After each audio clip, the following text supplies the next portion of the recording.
Hi, good morning, everybody, or good afternoon, really. It's 1 o'clock, and welcome to today's Talking Cafe Live. You're with me, Jane Lillis, from the Village Agent West Somerset team today, and I'm going to be talking with Patrick Watts-Mabbott from Exmoor National Park, Volunteering and Outreach Officer, and Peter Collins from the Riverside Project, and we're going to be talking about volunteering, the benefits of volunteering, and volunteering opportunities that are available. Before I invite Patrick and Peter to have a chat, firstly, I'd like to say, if you're with us, please post a hi, a hello in the comments box so that we know that you're there. If you've got any specific questions regarding volunteering, today's topic, then please post in the comments box and we will try and answer your question while we're live on air. If we can't answer your question straight away, we will get back to you with an answer. If you need help from a village agent, then please, you can message us via our Facebook Live page.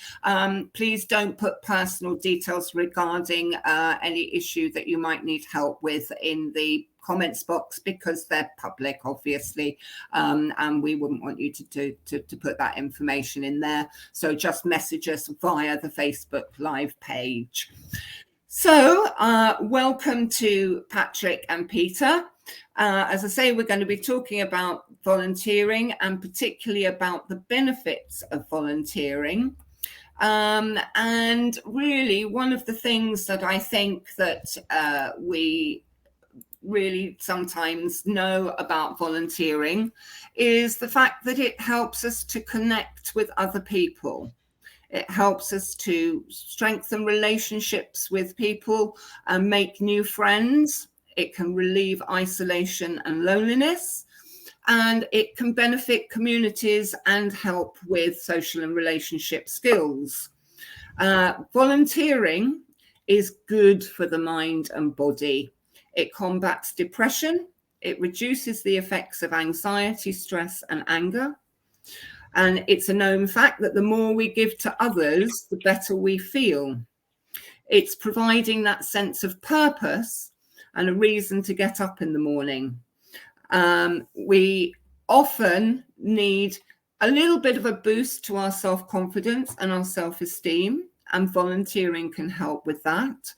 And plus, if you are doing a physically active volunteering role, then it can help you stay physically healthy.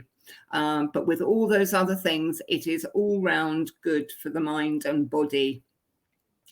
If you're looking to add to your life skills and your general experience, perhaps to enhance your CV, volunteering can help with this, because it will give you an opportunity to gain new skills, new knowledge and experiences. It will help you perhaps with team working, and again, help to increase your self-confidence and self-esteem.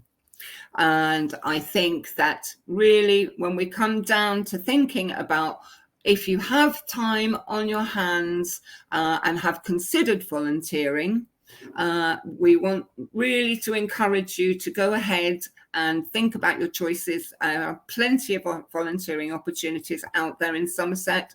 We're going to be talking specifically, as I say, to Patrick from Exmoor National Park and Peter from the Riverside Project in Brompton Regis today. And then I'll give you a little bit more information about some other volunteering opportunities across Somerset towards the end of the session. So I'm going to hand over now to Patrick, who's going to talk about volunteering opportunities with the Exmoor National Park. Hi, Patrick. Hello, how are you doing? Doing very well. This is looking absolutely brilliant, isn't it? Well, thank you very much for having me on. So there's a few things that I want to try and look at today. We've got a few projects sort of in the pipeline, but I want to talk I'll talk about a few of those more specifically, but I want to talk about a few of them a bit more generally as well. And Jane and Peter as well, if you want to chip in and interrupt me at any point if you think I'm going wrong or saying the wrong things or ideas about how we might improve what we do, then it would be lovely to hear you. Otherwise, the poor people watching this are about to have a monologue from me for the next 5 minutes or so. We've got a few links up in the chat on the side that have been put up that will take you to the various different spots about sort of how to get involved specifically with the national park. But there are lots of other things to get involved with as well, from Peter's project over at Brompton Regis, but there's lots of other organisations all across Exmoor who are looking for volunteers, and there'll be information on that, partly on some of our websites. Some of that is up there, and I know Jane said she was going to put some things up for places like the Quantock Hills and other organisations across the whole of Somerset as well.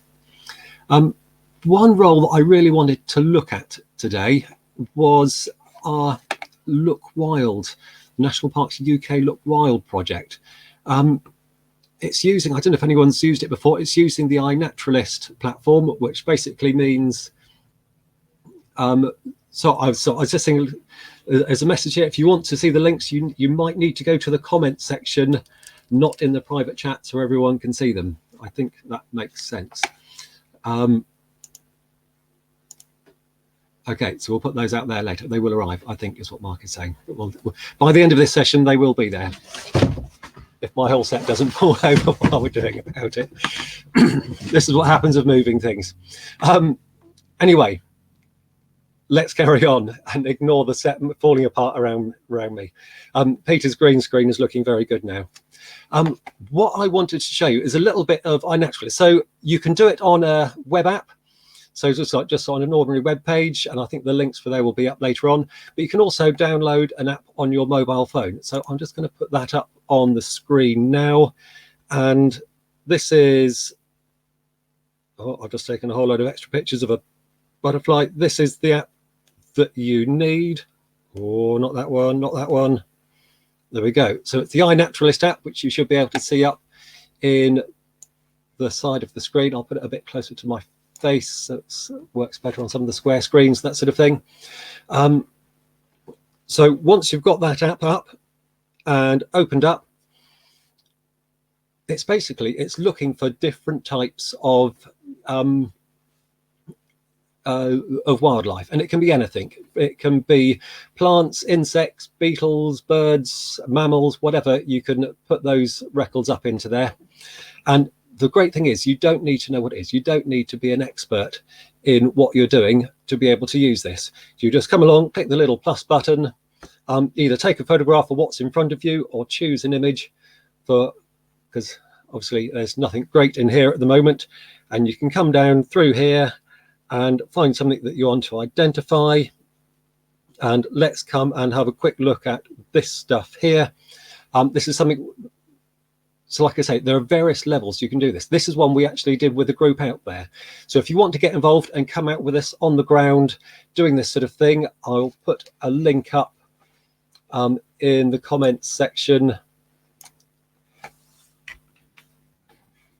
like this, I think. And I can't quite make it out to do that. I'm going to put it into the private chat, I think, and hopefully Mark can sort that out for me. So there's a link gone up there, and that link takes you to the sign up page for when we actually go out and we do these walks. We're meeting at Tar Steps on Fridays through the summer holidays and going off and using iNaturalist to record everything around us. But very specifically, we are trying to record this stuff here, which is Himalayan balsam. We're looking for all these invasive plants growing along the side of the riverbanks and trying to get them moved out. So it's really simple. I'll put that picture in there. I tap the little button there and it comes up to try and suggest what it might be, and it's going to get it right. It is. The computer vision is working. It's saying it's Himalayan balsam. It's put the location and the time that it was seen in there, and I do the little green tick, and then it starts to upload it. I'm going to stop that now because I've just realized I'm doing a live stream and I don't want to use up all my bandwidth doing that, but we'll do that at a later date. So if you want to come out and join us on a Friday, like I say, the link should be there for you to go and use. But if you think, oh, actually, I'm not sure I really fancy coming out with a big group of people and it might be a long walk, you can still help us. You can come into the explore function and you can look up for the various different plants which are on there, and you can come through there, and there we go, it's up on the system already, and you can help us identify the different things which are up there. So there we go, we've got someone who thinks this is a common red soldier beetle. I think they are probably right. So if you've got really good ID skills, you can help out in that way. If your ID skills aren't so great, then this is a great way of learning, because you can come up here and start to get suggestions and compare it to pictures and do a bit of research to find out what it is. So you can help us without ever leaving your home. You can do it entirely online, doing these sorts of things, or you can come out and meet us on the ground, or you can go off for a walk by yourself and just record everything and anything that you happen to come along to. Now I'm going to stop sharing my screen now, and Jane, if you want to bring others back in. I'm going to do that. But that was absolutely fascinating, Pat, and great that people, as you say, people can do that from home, from their gardens, and the fact that it's from the observation of basically, the simplest of insects in your garden, right, and plants, right through the whole spectrum. And the skill set with it is not about knowing the thing that you're looking at. It's about being able to take a good photograph of it on your mobile phone that was going to tell other people what it is, and recording those details. And if you're good enough to know that you think it was an insect, or if it was an insect, if that's where your ID skills end. Several legs. I saw it thing, it had wings and legs, it was tiny, I think it was an insect. Then you can record it as an insect, and that is fine, and that will alert people who know about insects to look at it, and they'll say, oh, I think that's actually a beetle, and that will alert people who know about beetles to say, oh, I think it's this beetle. And finally, we've had one fabulous gentleman who is a slug expert. He lives in Hong Kong, and he travels the whole of mainland China looking for new species of slug. He's employed to do that. And he's been helping us to identify slug records here on Exmoor as well. So we end up from a black slug that a 10-year-old saw on the side of the path in Withypool through to a sort of PhD professional slug identifier, if that is a thing, helping that 10-year-old to find out what it is that they're found. So it's amazing. I think that's wonderful, and I know that I talked with the ladies at the Get Involved team about the iNaturalist program for a disabled lady that I was helping, who was wanting to do some volunteering, but who was very interested in conservation and the environment.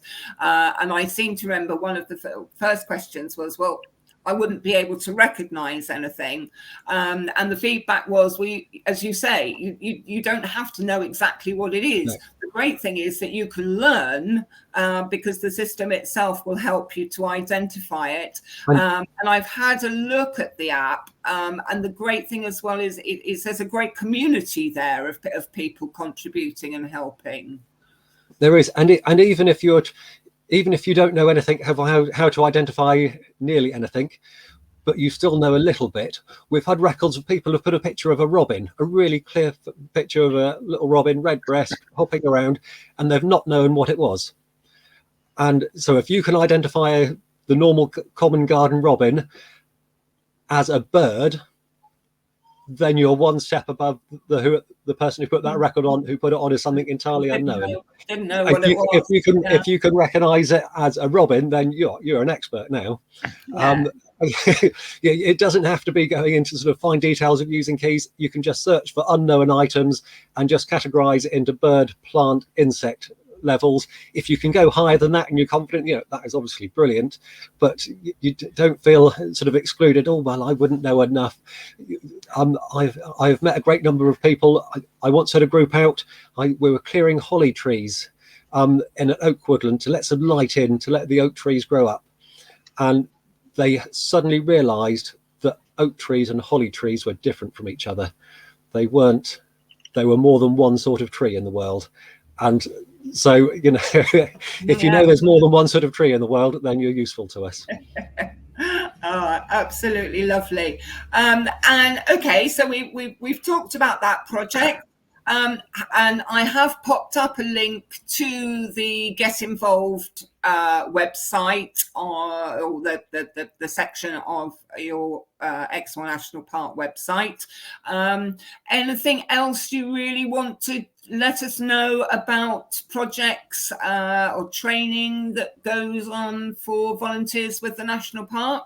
Yeah, for the volunteers who are signed up, we put on sort of first aid courses. We have people slowly being trained up to lead guided walks for us. There's a whole host of things there. I've really and we've got things going on at Ashcombe Gardens and Simmons Bath, trying to get sort of the gardens restored and these sorts of things. I really wanted to concentrate on the iNaturalist stuff just because it's so accessible from so many different levels. And like I say, including coming out on Fridays with us, if you're kind of like, all this online stuff, it's a whole load of nonsense, I just want to meet real people now, then that is absolutely brilliant. I think the link should be in the chat somewhere. Yeah. You can sign up and come out and see real live human beings. If you want to download the app first and do that, that's brilliant. If you don't, we'll pull up Himalayan balsam with you, and you can do proper practical things and learn as we go along. Yeah, but that sounds great, because I mean there was something there, wasn't there, for people who want to do conservation, people who want to do gardening. Yeah, no, that's absolutely great. And yeah, that's really. But before people sign up, listen to Peter's talk, because I know what they're doing out at the Riverside Project is absolutely excellent. Right. So we introduce Peter to talk about the Riverside Project, which is, quite a success. And I know Peter has received some additional funding that's helped them get through a bit of a difficult time during COVID. Peter, would you like to introduce yourself and tell us about the fabulous Riverside Project? Hi everyone, I'm Pete. The Riverside Project's based in Brompton Regis. We've been going now probably, I think it's 5 years. We've been working with Patrick and the Get Involved team for all of that time, with volunteers helping us get the site ready. The whole point of the project is to teach people about traditional countryside skills and rural crafts, and also learning about traditional coppice management, green woodworking, and with the changing face with climate change, we're looking at adopting new ways of doing things for the future. So since COVID and the lockdown, we've started with our experimental vegetable garden. We've also got an agroforestry patch over in the coppice that we're trying to get cleared and established at the moment. And also now what it will do is it can open up a window so people can come and understand about what terminology permaculture means, what agroforestry means, and then what coppice management means, and green woodworking, in going back to the ancient art of what we call bodging. It's not because you bodge the job, it's because you're the bodgers with the old style traditional coppice green woodworkers of long ago that are still around today, but just not in the numbers that they used to be. So since coronavirus, where we had to close the doors on the project, just as we were getting ready to welcome everybody for the courses for 2019 now, wasn't it? We had to shut the doors and all that sort of went out the window. But last year we had the good news from the culture fund that we got a grant, and that's now enabled us to buy some new toys for the project for people to come and learn even more skills. They can come learn about sawmilling. We're looking at blacksmithing opportunities now, because we've got a blacksmith's forge that we can put out and use. We've also got our own wood chipper that we can make our own material from for doing footpaths through the woodland. So going back to eco-friendly and carbon neutral, most of our waste, or all of it, gets used in and around the site somewhere, so nothing gets wasted. We don't burn any of the rubbish on site. It goes either into wood chip, it gets into material for making things. So with the opportunities we have for our volunteers, we've got lots of practical things to do. We've got the maintenance of the coppice, which is an ongoing battle, as you can imagine, with the different growing seasons. So during the year we have different things we can do year round, but sometimes it can be a bit mundane because every year you're repeating the same tasks. And then there's other opportunities we've now got that people can come and learn about making things, and in which case then we can sell some of the items and hopefully raise some more funds to help keep the project afloat and going, because I expect you all imagine it's not a cheap thing to do. With all the insurances and everything else we have to have in place for people to come and visit the site, so we all have to sort of pay for that somehow, and that's what hopefully the materials that we provide through the coppice and the management of the woodland and everything else, and the sheep and livestock that we've got here, go towards funding that. If people aren't interested in the woodland side of it, we've got the livestock, we've got our small flock of rare breed sheep, and we've also got our larger than life miniature Shetland pony called Bella, who's always very entertaining and has an attitude some days that makes you laugh, and other days you can makes you want to cry. But she's great because we do well-being walks with her, so if people just want to come and groom Bella and take her for a walk around the country lanes, we do that, so that improves well-being for people. And if they're interested in learning a bit about sheep and how they tick, then we've got sheep that they can come and learn about sheep handling skills and all that side of things. So yeah, there's sort of lots going on with the project, and not enough hours in the day to do all of it for us. And earlier you mentioned the basketry and forest bathing Yep. as well. We've got our first course of this year is in the 21st and 22nd of August. That's forest bathing and basket weaving. So some very good friends of ours come up from the Dartington Trust and take the course. James and Emma. Emma is the fully accredited forest bathing practitioner and tutor and instructor. She instructs teachers on how to teach it, as well as taking the practical side of it with participants. And then James, he comes along and he does all the basket weaving side of the course. He does lots of wood crafts and woodland projects down on Dartmoor with different various organisations, youth groups up to sort of adults. So again, here at the project, we're trying to attract a broader range of age groups and different ethnicities. I always get my tongue tied with that one. And trying to broaden our kind of range of people that want to come. At the moment, we get we have small children come down to see the animals. Our volunteers, we get an age group from sort of anywhere from sort of 21 up to people in their 70s come along and help out. The practical side of it can be quite vigorous, but we try and tailor our work days to people's needs. I know some people get a bit exasperated with me because they think it's a bit laid back, and but I think it's important to let people work at their own pace. There's no stress involved. It's not a stressful activity working in the woodland. It should be absorbent and take in the surroundings that you're working in, listening to the bird life, the sounds of the river. The site here we've got is quite fortunate because we've got the River Pulling running through the middle of it, so we get all sorts of wildlife, flora and fauna. So if you want to come and use Patrick's or iNaturalist app, and there's loads to snap away and take pictures of and observe. We've got opportunities for people to come and look at surveying for that purpose, so we can build a picture of what's going on in the project when we're sort of working the copies. Is it impacting negatively, or is it impacting positively? I think all the signs we've got so far from 5 years worth of work, the impact has been a very, very positive things with all the flora and fauna. We've got a lot more diverse bird species, more insects, and all sorts of things going on. We've got a lot more wildflowers growing in the glades of the coppice. I mean, the site's not massive, it's only 3.75 acres, but there's an awful lot going on in one tiny little space. So it's great because it's a microcosm and people can come and see lots of things without having to walk miles and miles and miles, and they can see it all in one go. I know. I think when we spoke probably almost a couple of years ago about sort of promoting volunteering opportunities with the project. At that stage, I think certainly one of the issues was that people did need to be reasonably mobile to get onto the site. Is that still the case? It is, yeah. Unfortunately, we'd love to have people with wheelchairs and allow people with disabilities, but it's really tricky because getting across to the other side of the river, we've got the footbridge in place, but once you get over the footbridge, the track is, although it's wood chipped, it is a woodland track, and it's very sort of uneven and can get damp in the winter. So sadly, we can't include as many people as we'd like. We can get some people with probably some limited disability if we know what it is, to be able to help them and guide them, get them over there, and so they can come and enjoy it.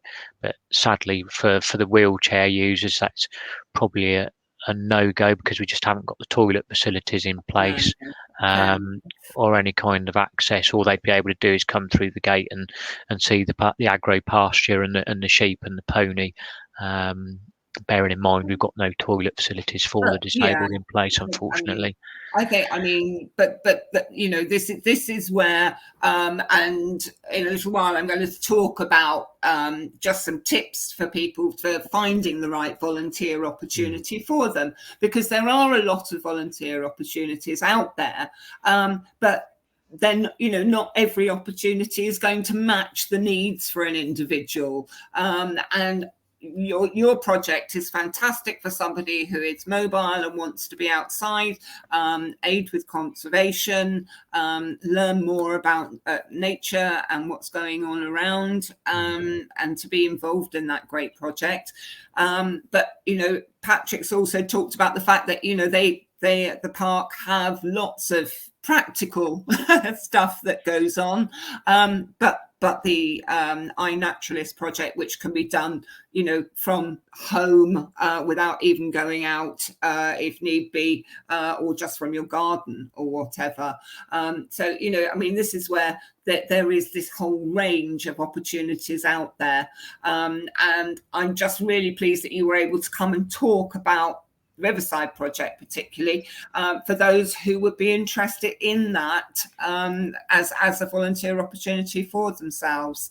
That's great. What I'm going to do is I'm going to invite Patrick to come off mute at the moment, and really just to ask you both if you would just sort of give one piece of advice to somebody who was thinking about volunteering with your organisation.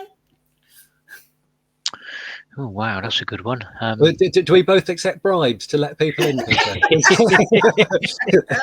I don't think we do, actually. I think that's the wrong thing, isn't it? I think you've got to like tea and biscuits. That's important. I like that. tea and biscuits. But I do think actually volunteers do like tea and biscuits, and it doesn't really matter where you volunteer. And I think also if you see a role either with Peter or ourselves or any volunteer organisation, and you're thinking, oh well, am I going to be all right? You know, I need to walk with a stick, so I'm not sure I'll be able to get that. Will I get on with that? Will I be fast? Will I be able to, most of these, there's a contact information on most of these things, certainly on ours and on Peter's. Feel free to get in contact with us and just say, you know, this is what I can do. Am I going to be useful to you? Can I help with what I can do? I've had lots of these conversations in the past, and sometimes I have to say, well, possibly the one you phoned up about is possibly not the most suitable one for you. But we know about what else is going on, and if we think there's something that we haven't got that's suitable, we may well know that something else that is. So definitely get in contact with us, and we'll signpost you to Peter or to other people as well, wherever we think sort of the most appropriate roles for you are. But don't sit there thinking, oh, I better not ask because I might not be able to do it. Then you'll never be able to do it. But come forward, ask any one of us, and if we can't help you, we'll almost certainly know someone that can. Yeah, definitely. Okay. That's lovely. I think I can see that we've got some people that have joined us and are watching. If you'd like to say hi, if you're out there, and if you've got any questions, please pop them in the comments, and we'll see if we can give you an answer now while we're live. Or if you're just sitting listening while you're working away, appreciate that. But it would be nice if you said hi. I just wanted to, I mean, just following on from that question to Pete and Pat, was some information I put together on sort of how to find the right volunteer activity or opportunity for you. Because, as I've said, there are lots of volunteer opportunities out there, with increasing tight budgets for organisations and charities. The reliance on volunteers has become quite high. But the key is to find something that you are going to enjoy doing and will be motivated to do, and that you're capable of doing, because you don't want to be a square peg in a round hole, or vice versa. What you want to do is you want to find something that matches your needs, and that also matches the organisation that you're going to. So, I mean, some basic questions to ask yourself perhaps before looking at specific roles might be, do you want to volunteer outdoors, or would you prefer to be inside? How physically active a volunteering role do you want or are able to take on? And would you prefer to volunteer remotely from home? What are your interests and what causes particularly motivate you? That might lead you to wanting to volunteer for a specific charity. You might lean towards a cancer support group, a hospice, a children's charity, an animal charity, an environmental charity. Do you prefer to work alone or part of a team? Do you feel you're better behind the scenes, or can you take a more visible role? There are often opportunities for you to be the front person, for example, at a promotional stand for charities, or just being the person who shows people around. Or perhaps you could be behind the scenes, just helping with housekeeping or back office functions. So something there to think about as well. How much time are you willing to commit? That's something that would be definitely a good idea to have in mind before you contact organisations. And what skills have you already got that you could bring to a volunteer job?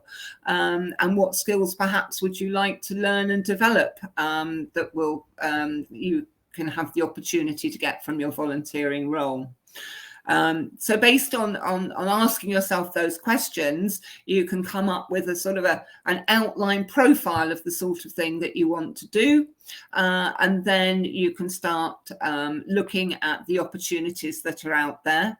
Across Somerset, there are obviously a number of opportunities. Now, one of the ones I'm going to just pop up in the comments now is on Facebook. There is a Volunteers in Somerset group.